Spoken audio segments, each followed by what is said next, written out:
kung saan natatagpuan ang mayroong ibang Adarna na makakapagpapagaling sa malubhang sakit ng minamahal na Haring Fernando.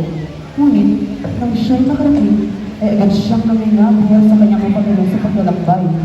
Umating ang ibang Adarna at pinunta ito ng 7 beses bago pa man siya mapagpili at kamang bato sa Don Pedro.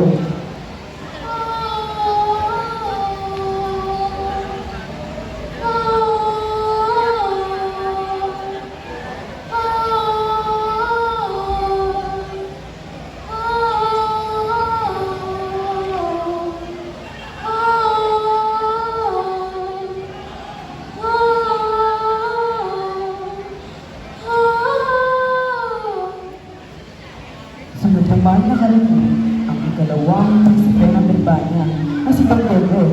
Madiga siya naghintay sa ibang Adarna. Ngunit, nakatulog siya at nagsimulang kumanta ang ibang Adarna.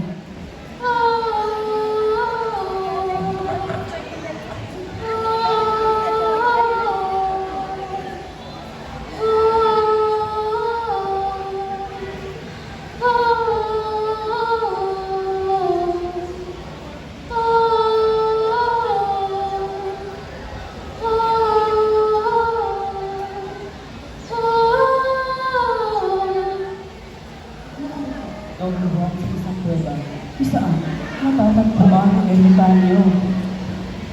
Magandang hapon po. Ako po si Prinsipe Juan, anak ng hari sa Birbanya. Magandang hapon.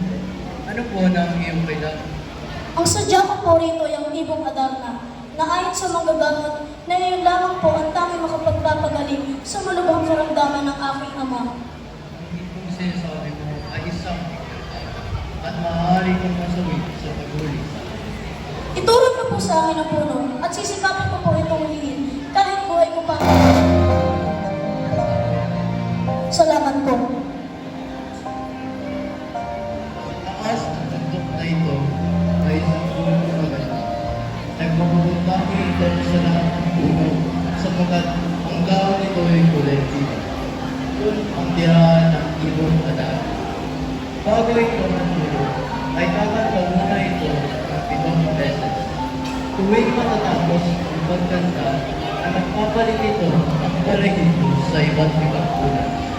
Pag narinig mo ang pagkanta, ay sabi kitang aantukin ka, ngunit tuturuan kita ng paraan. Dalhin mo itong 7 tayaw at isang tapat. Tuwing ika'y aantukin, sugatan ang iyong braso at bigaan mo ng tayaw at sugat.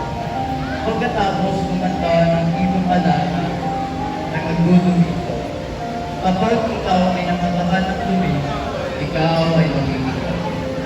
Pagkatapos magdumi nito, ay matutulog na ang ibong Adarna.